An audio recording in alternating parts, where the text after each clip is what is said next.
आखिर क्या हुआ था उस दिन जब एक नबी ने अपना असा उठाया और समुंदर दो हिस्सों में बंट गया। हजारों साल पहले मिस्र की जमीन पर एक बहुत जालिम बादशाह हुकूमत करता था जिसका नाम फिरौन था। वह अपने गुरूर और ताकत में इतना डूब चुका था कि खुद को ही खुदा कहता था। उसने बनी इजराइल की कौम को गुलाम बना रखा था और उनसे सख्त मेहनत करवाता था। एक दिन उसके दरबार में खबर पहुंची कि बनी इजराइल में एक ऐसा बच्चा पैदा होने वाला है जो उसकी हुकूमत को खत्म कर देगा।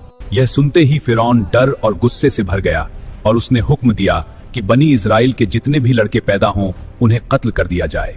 इसी दौर में अल्लाह के नबी हजरत मूसा अलैहिस्सलाम पैदा हुए। उनकी वालिदा अपने बच्चे की हिफाजत के लिए बहुत परेशान थी।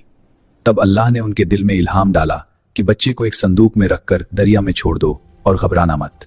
एक माँ के लिए अपने छोटे से बच्चे को दरिया के हवाले करना बहुत मुश्किल था, लेकिन उन्होंने अल्लाह पर भरोसा किया और बच्चे को दरिया में छोड़ दिया।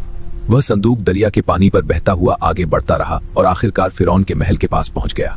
जब फिरौन की बीवी आसिया ने उस मासूम बच्चे को देखा तो उनका दिल पिघल गया।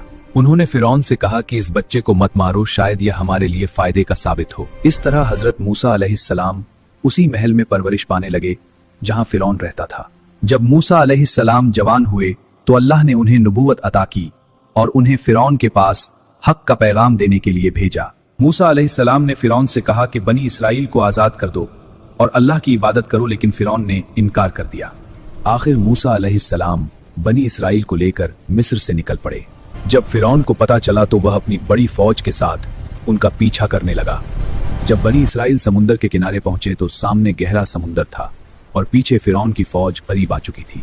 लोग घबरा गए, लेकिन मूसा अलैहिस्सलाम ने कहा कि मेरा रब मेरे साथ है और वह जरूर रास्ता निकालेगा। तब अल्लाह के हुक्म से मूसा अलैहिस्सलाम ने अपना असा उठाया और समुंदर की तरफ इशारा किया। अचानक एक हैरत अंगेज मंजर सामने आया। समुंदर दो हिस्सों में बंट गया और बीच में एक रास्ता बन गया। मूसा अलैहिस्सलाम और बनी इसराइल उस रास्ते से सलामती के साथ गुजर गए। लेकिन जब फिरौन अपनी फौज के साथ उसी रास्ते में दाखिल हुआ तो अचानक समुंदर का पानी वापस आने लगा और चारों तरफ से लहरें उठने लगी और देखते ही देखते फिरौन अपनी पूरी फौज के साथ समुंदर में गर्क हो गया।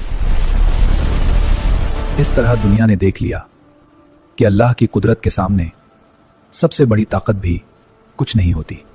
अगर यह वाकया आपको हैरान कर गया तो कमेंट में लिखिए सुभान अल्लाह और बताइए अगली कहानी किस नबी के वाकये पर होनी चाहिए।